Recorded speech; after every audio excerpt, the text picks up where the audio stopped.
Good morning, folks. Once again, I'm back. Once again, I don't have my crumble cookie this morning. You know, it used to be I haven't had my morning coffee. Now it's I haven't had my morning crumble cookie. And it's really starting to make me angry. But since apparently you guys don't want me to have nice things in life, you're going to put up with my voice again. See how this works? I'm telling you, a crumble cookie a day makes me shut the whole hell up.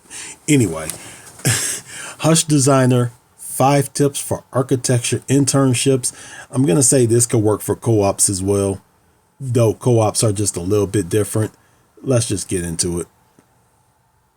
I got some grapes again. This time it's not the green ones, it's the red ones. She is a woman of very fine culture because she knows the good grapes, not those green grapes, the red grapes. By the way, if you ever watched this video, Mrs. Venix, I don't know which one you could be, whatever you want, whichever one. Candy grapes. Look up candy grapes. Just trust me. Don't eat too many of them. Candy grapes.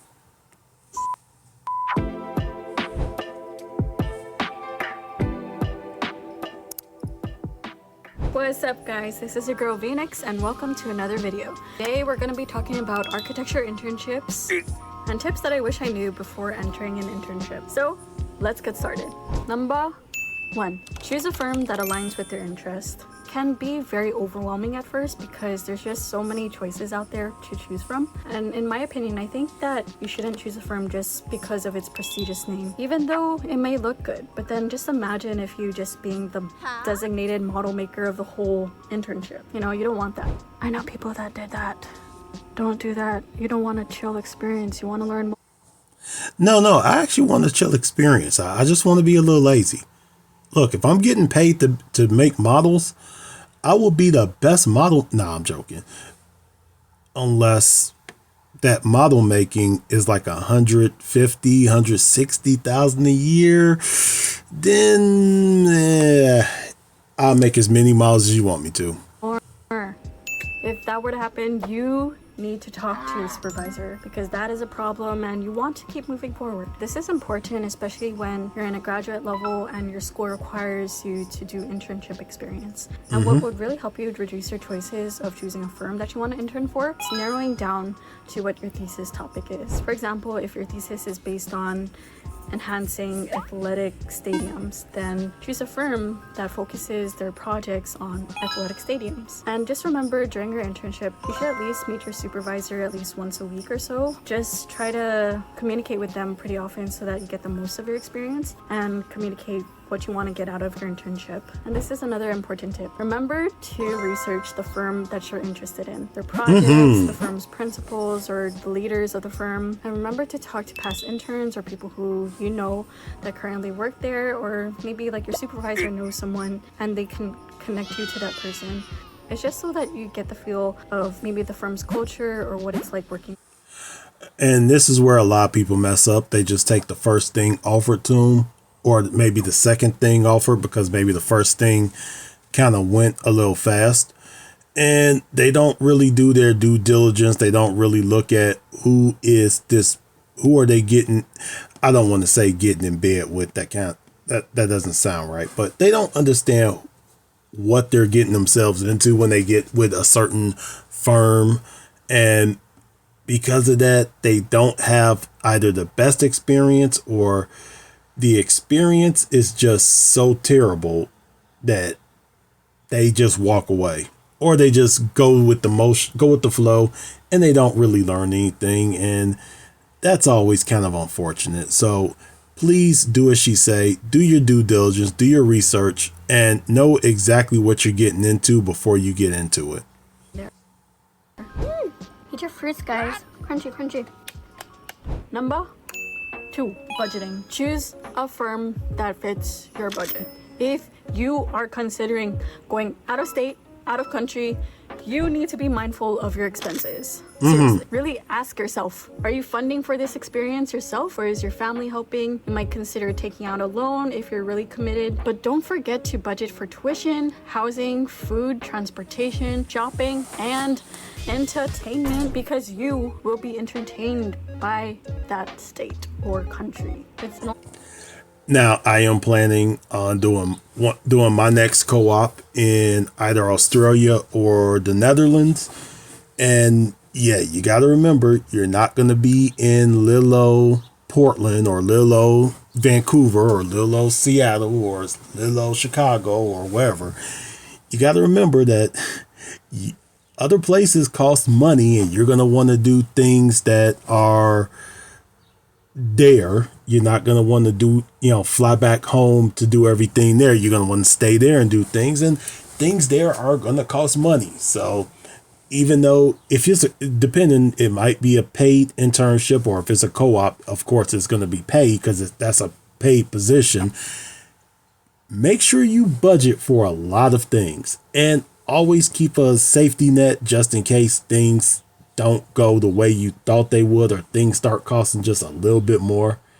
Make sure you have that safety net already built in. It's gonna be fun. And to help aid those expenses and manage those costs, I recommend signing up for scholarships ahead of time, saving a portion of your money from a part-time job. When I was interning, I was flying out to New York, and what helped me was my parents. They helped pay for the housing, which is really expensive, but for the rest, I just took care of for the whole semester. And there's a lot of help, just opportunities that you can work through if you really want to go out of state or out of the country. Just remember that planning ahead will help you from financial stress. Cheers! Number 3, NCARB. Set goals for NCARB hours. For those of you who don't know, NCARB is the National Council of Architectural Registration Boards. They track experience hours required for licensure. And this is a really good tip that I wish I knew sooner, is because my friend was doing her internship with me, and I noticed her going from conceptual design, and she switched over to construction documents. And she was telling me that she needed to fill in hours for that production side of the NCARB hours. And I was like, and I should have known that sooner, because I could have when I think about it again, I'm like, I could have done this better. I did do a little bit of construction documents, but not as heavy as her. I wish that I focused a little bit more on the CD side and a little bit more of the CA side during my internship. Just depends, but you just gotta communicate that with your supervisor, what you want to learn again and what you want to get out of the internship. Organization. Now, do please remember that you can start logging hours as soon as you have your high school diploma in hand. So you don't have to wait until you're in the internship. However, depending on who you're working for and where you're working for, those hours can kind of go from one place to another. So always be very mindful of where you're putting your hours at and what you're getting hours in. And please understand, you're not always going to hit hours precisely where they're supposed to be at. Some places you're going to go way over. Some places you're going to you're going to be just at barely, but you got there. But sometimes there's going to be some areas you're just going to blow past those hours. You're not going to be able to count them, but you're going to get them. Sometimes you're going to have to change firms that you're at, because they may not have a project that they could put you on in that area that you're going to need to be in. But that is where you could possibly pick up something from somewhere else, or maybe from a side project that is supervised, but it is self-directed by you. Just always work closely with your supervising architect to get those in. Stay organized. This may be your first architecture internship, but it's crucial to stay organized. I recommend creating a daily task list and checking off items as you complete them. For filing, include dates and follow the firm's standards. If no specific standards exist, a good format is having the year, date, project name label. When you receive feedback from your supervisor for red marks, use a highlight system. Yellow could be for completed corrections, blue for areas that needs review, pink could be for major issues required for clarification or questioning. So developing these organization habits, even though how small it is, it can really just boost your productivity, efficiency in the office. We're on to the last one, guys. And drum roll.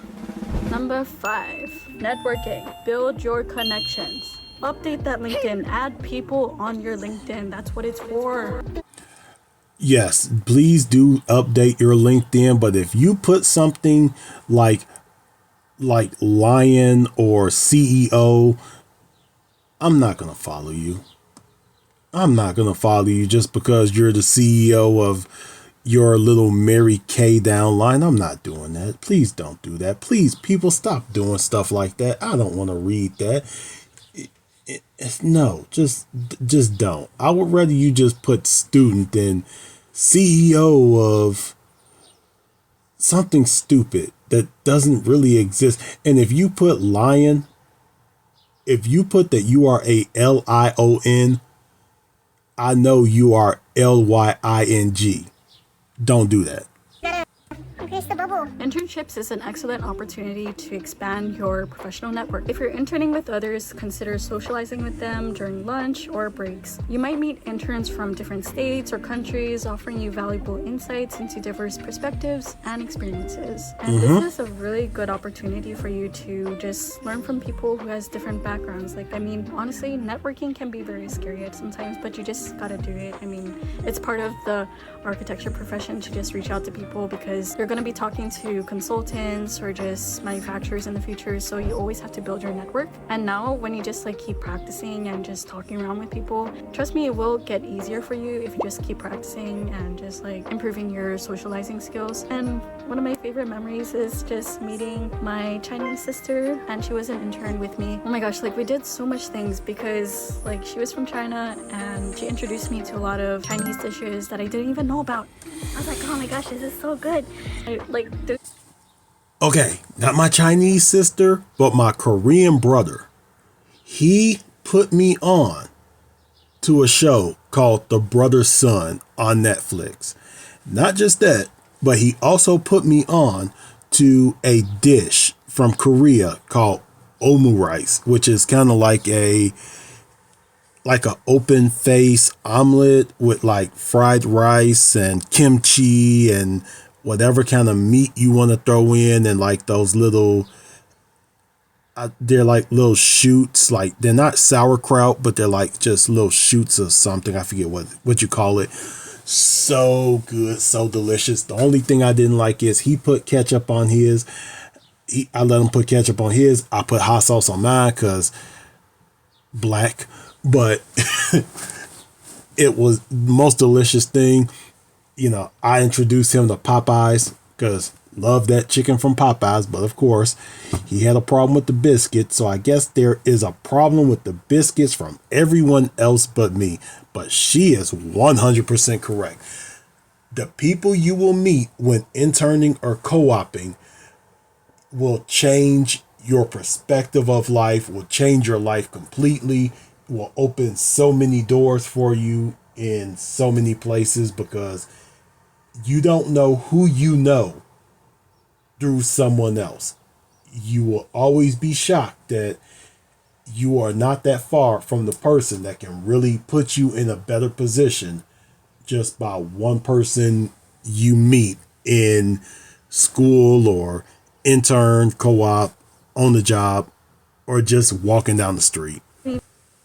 Even know too much about Sichuan food, and it was in New York, and then we went to Queens on the weekend, and it was so awesome. And we would just talk stories just like a normal friend would. Like, she would talk about stories in her university, how it's like in her architecture school, and how it was like in mine. And we just like kind of bonded through those connections. And that's what I think is really valuable when I was interning, just learning from people. And so just don't be afraid to ask questions, no matter if it's one of the interns, people who work there, your supervisor. Just don't hesitate to ask. Okay guys, so that's the end of the video, and these are 5 tips that I wish I knew before starting my architecture. Please go like and subscribe. Go like her video, subscribe to her channel, and also remind her Crumble Cookie is the best ever.